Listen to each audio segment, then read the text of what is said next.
ایدوفان زدی گرفتی ایدوفان تیر قتل خون ایدوفان برآمدی با ای خطی کشیده بیرون ایدوفان دیدی تاجیک جان متا تسلیم نمیشه واروخ ای تاجیکستان بد واروخ تقسیم نمیشه و واروخ رفته از نزدیک و از وضع مردم اونجا بخبر شده بود. گیرا اونولای بلوگروی قرقیز هم میبینی ایقا شهید خونی گرم روی راه چی دست چی ظلم و نوبکای چی عمل زیشت پس هموطن باری هموطن در وطن لکه یک گپ تکرار شد که هجوم ارچی کانونای قرقیز بار دیگر تاجیکستان با همه خدمت‌هایت با همه بود و نبودت ما بودیم تاجیکستان به پیش. این مکتب بچورا چی گناه داره ملا و مسجد چی گناه داره یا کیاری تجلیل وقتی میبینی خاکستر شده از زنه که امیده در داخلش. سلام مردم مهاجر، امروز شما در تشویش هستید که چگونه از سرحد گذرید، چگونه دکومنت‌هایتون رو جابجا کنید.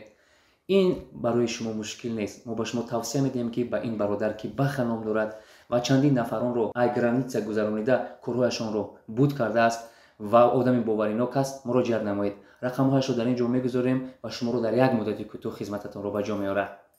تماشاگران عزیز، برادران دور از وطن، امروز وضع واروخ به یکایی که ما و شما معلوم است. در کدام شبکه اینترنتی سرخلانیم حتما کشتار، بوی خون، آتش و همین جنگ و جدال آنجا رو با چشم میبینیم. مهمانی برنامه دعوت نمودیم. اینک نوروز با لقب نوید مهمانی برنامه ما هستند. پیش از همه خوش آمدید و شما از متشنج بودن وضع در تاجیکستان علاقه با خبرید و همه روز شاهد میشوید. در این موضوع نظر خود رو میگفتید. در این موضوع چی نظر بگیم که علاقه همه میدونم علاقه یک گپ تکرار شد که هجوم ارچی کانونای قرقیز بار دیگر تانست که یک ناآرامی در قلمرو کشور ما و چی میگم با پا بخیزانه که نه تنها در واروخ و در سراسر کشور بود خانه‌ای بود جنازه داشتن خانه‌ای بود که برای هموطن گریه و ناله داشتن ترس بود وهم بود دل آدم بود که چی در کار همه کسی نمیخواد که در کشورش جنگ باشه. جنگ افغانستان فکر میکنم برای ما یک درس عبرت است و همین رو دیده و دانسته باز قرقیزهای لعین به سوی ما آتش میفشانند. از همین جهت ما نمیخواهیم که در کشور ما ناآرامی باشد.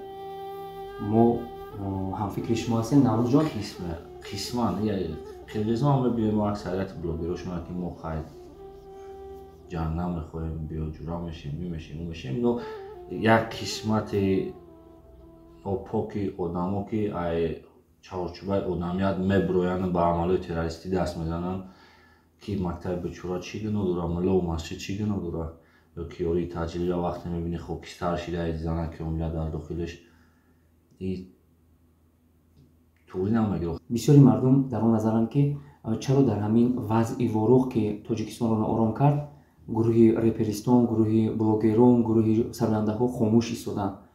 شما در این باره چی میگید؟ بسیاری میگن که آخه دلیل نباشد ما از پیش خود چرا ویدیو ابرشی میکنیم. شما چی میگید؟ نه دلیل بسنده بود اینترنت پری مواد بود دلیل بود برای آدمی صاحب عقل که بینا و خلاصه چوب رو چی گپ رفته است میکردگیش میکنن بسیار هم بچه‌های بدیل بوده میکنن گپ میزنن یخش علم شما میگه یخش همون سیتیزن میکنن یخش میرون واروخ میرون هر کس با هر راه نو عیسو که از کم موندگان بچه‌های فعال در یوتیوب موجود کم به نظر رسید.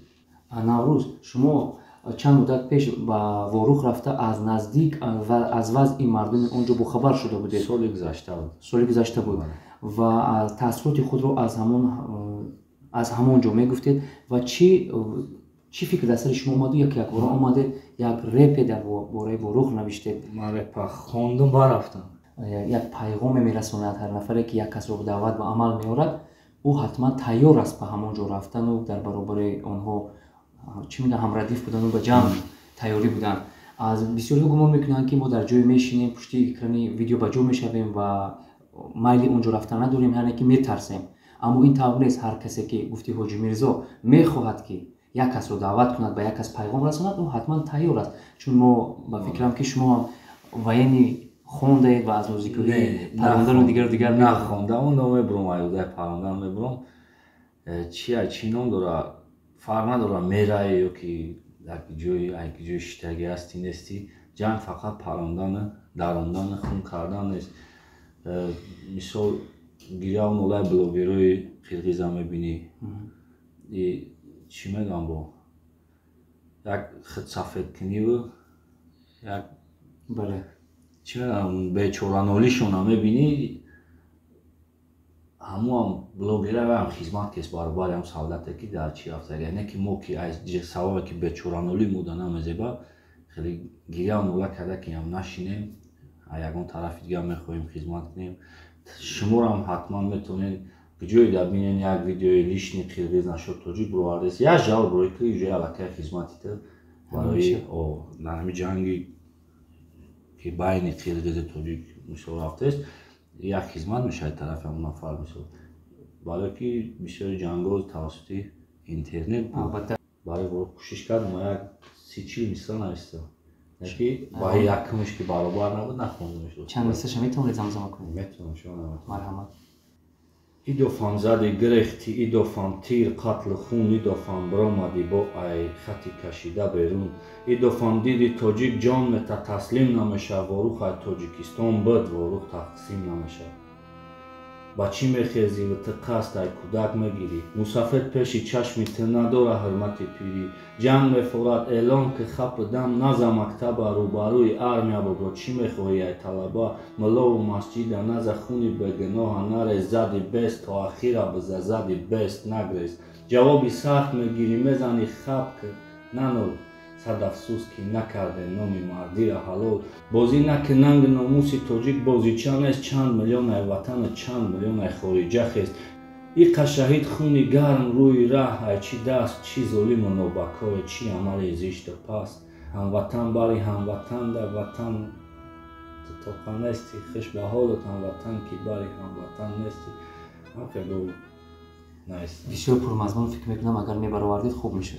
پرا نشید دوستیگر ممکن پرا کنید ایروز پیدا ممکن ما همراه تماشاگران حتما تگی کامنتر رو بنویسیم یک جای هم حتما نوروز همین رپ رو آماده کند و پیشکشی مردم گرداند. نوروز نسبت 41 نفری که در جنگ تلفات کردند چی کودک بود چی زن بود چی مادر بود چی پیر بود چی افسران بودند شما با نزدیکان آنها طریق نواری چی هم در بیاره؟ برای آزادی ما برای چی میگن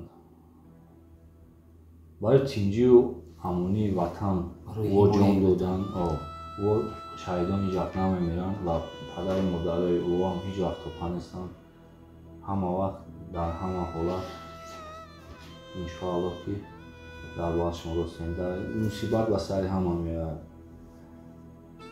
روی هممون همون طرف یکی بر وقتی یکی بدتر هر کس با هر سبب میگه در این سببی که ای دستی دشمن کشته میشه در میدان جنگ برای حفظ وطن این علاقه چند سبب روی همه علاقه در طریق قهرمانی برای پدر و مادر هر یک نفری که فوت دیدن یا که برای فرزندان نفری که فوت دیدن صبور باشین خداوند صبور و دوست می‌داره. ما تاجیکستان رو از صدق دل دوست می‌داریم و افتخار میکنیم که تاجیک هستیم و در تاجیکستان اون رو به سر میبریم. تاجیکستان با همه خدمت‌هایت با همه بود و نبودت ما بودیم. تاجیکستان به پیش.